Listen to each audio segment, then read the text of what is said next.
The night sky turned orange as flames climbed higher into the darkness.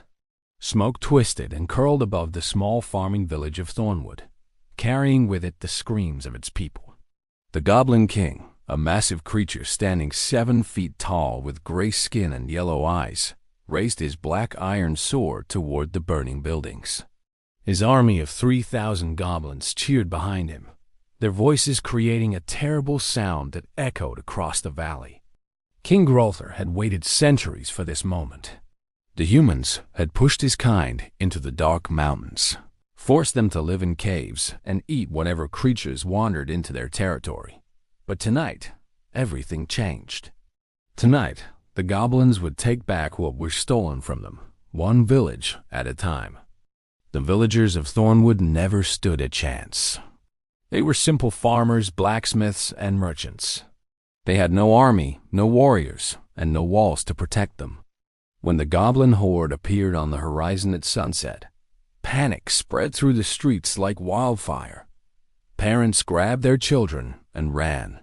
Old men tried to organize a defense with pitchforks and hunting bows. But against 3,000 battle-hardened goblins, their efforts meant nothing. Grolthur walked through the burning village, stepping over the bodies of those who had tried to fight. His generals followed close behind, reporting the numbers of captured humans and the amount of food and supplies they had found. The Goblin King barely listened. His attention was focused on something else entirely. A small wooden building at the edge of the village had not caught fire yet. Through its windows, Grolthur could see movement. Someone was still inside, still alive. He smiled, revealing rows of sharp teeth, and walked toward the building. Inside the small house, a human woman named Elena held her 2 children close. Her husband had died trying to defend their home, and now she was alone with her son Marcus, who was 12 years old, and her daughter Sarah, who was only 7. Elena knew they could not escape. The goblins surrounded the village completely. All she could do was wait and hope for a miracle. The door exploded inward as Grolthur kicked it open. He ducked his massive frame through the doorway and stared at the 3 humans huddled in the corner. Elena pushed her children behind her and grabbed a kitchen knife from the table. The Goblin King laughed. It was a deep, rumbling sound that made the walls shake. He found it amusing that this weak human woman thought she could hurt him with such a tiny weapon. He had killed warriors twice his size. He had destroyed armies. And yet, this farmer's wife dared to stand against him. But something unexpected happened in that moment. As Grolthur stepped closer, the young boy Marcus moved out from behind his mother. His hands were shaking, his face was wet with tears, but he stood between the Goblin King and his family. In his hands, he held his father's old hunting bow and a single arrow. Grolthur stopped. He tilted his head and studied the boy with curiosity. The arrow was too small to pierce his thick skin. The bow was barely strong enough to hunt rabbits. Yet this human child stood before him, ready to fight, ready to die, for his family. For the first time in many years, the Goblin King felt something strange in his chest. He did not understand it. Perhaps it was respect. Perhaps it was confusion. In Goblin society, the weak served the strong. Children hid from danger and only fought when they had grown into adults. But humans were different. Their children faced death with the same courage as their warriors. Grolthur raised his hand, and his generals froze behind him. He looked at Marcus for a long moment, then spoke in a voice that was surprisingly soft. He asked the boy why he stood there. He asked if the boy knew he would die. Marcus answered without hesitation. He said he would rather die fighting than live knowing he did nothing to protect his mother and sister. He said that was what his father taught him. He said that was what it meant to be human. The Goblin King did not move. He stood there in silence as the flames outside grew brighter and the screams grew quieter. His army had finished their work. Thornwood was destroyed. But something about this moment, about this small human boy, had changed the nature of this night. Finally, Grolthur lowered his sword. He told his generals to leave this house alone. He told them to let these 3 humans live. When his generals questioned his decision, he struck one of them across the face and reminded them that he was king. His word was law. As the goblin army marched away from the burning village, Grolthur looked back one more time. He saw Elena and her children standing in the doorway of their house, watching the monsters disappear into the darkness. He saw Marcus still holding his bow, still ready to fight if needed. The Goblin King did not understand why he had spared them. It went against everything he believed. It showed weakness in front of his army. But deep inside, in a place he rarely visited, Grolthur felt that killing that boy would have been wrong. Not because of mercy, not because of kindness, but because destroying such courage would have been a waste. 3 months passed after the burning of Thornwood. The Goblin King had conquered 12 more villages and 3 small towns. His army had grown to 10,000 as goblins from distant caves heard of his victories and came to join him. The human kingdoms were in chaos. Their armies were too slow to respond, too spread out to form a proper defense. Grolthur believed nothing could stop him. But the humans were not sitting idle. Word of the goblin invasion spread across the land like wildfire. Farmers sharpened their tools into weapons. Blacksmiths worked day and night forging swords and spears. Hunters shared their knowledge of tracking and ambush tactics. For the first time in generations, the common people of the human kingdoms prepared for war. And leading them was an unlikely figure. A 12-year-old boy named Marcus had become a symbol of resistance. Stories of his courage had spread from survivor to survivor. The boy who faced the Goblin King and lived. The boy who stood when everyone else ran. Refugees from destroyed villages gathered around him, not because he was a great warrior, but because he reminded them of what it meant to be human. Marcus did not ask for this responsibility.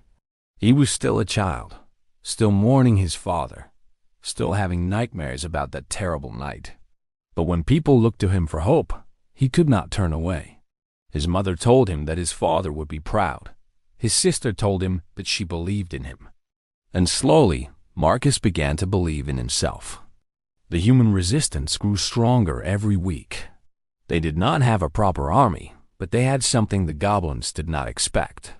They had determination that burned hotter than any flame.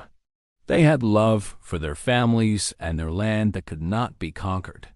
They had the stubborn refusal to give up, even when everything seemed lost. Grolthur first noticed the change when his scouting parties stopped returning. Then his supply lines were attacked by small groups of humans who appeared from nowhere and disappeared just as quickly. Then one of his generals was killed in his sleep by an assassin who was never caught. The Goblin King realized too late that he had underestimated his enemy. The final battle came on the plains of Redmark, where the human kingdoms had finally assembled their combined forces. 30,000 humans stood against 15,000 goblins. It was the largest battle in 100 years, and everyone knew it would decide the fate of the land. Grolthur led his army personally, riding on a massive war beast at the front of his horde. He searched the human lines for any sign of weakness, any gap he could exploit. But what he saw instead made his blood run cold. Standing at the center of the human army, holding a banner high above his head, was a familiar figure.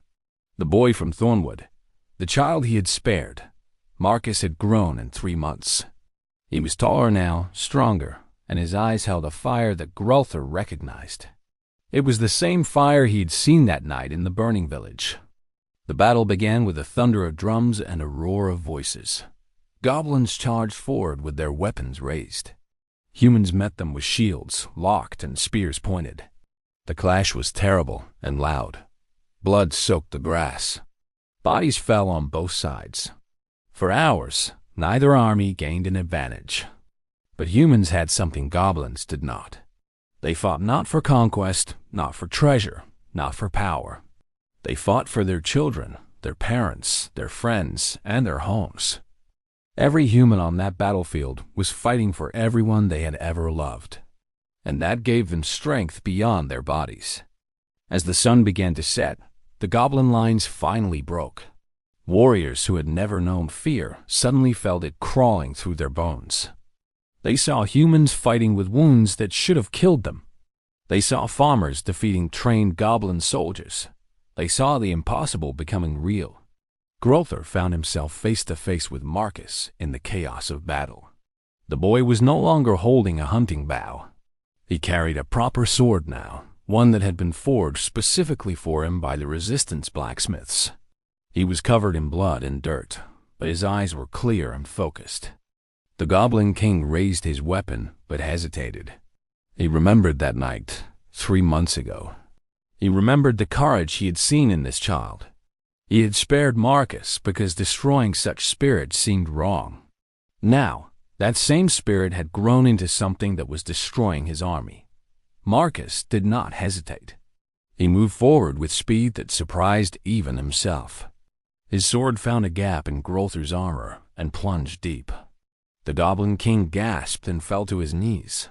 He looked up at the boy who had defeated him and felt that strange feeling in his chest again. With his dying breath, Grother told Marcus that he had been wrong. He said goblins had underestimated humans.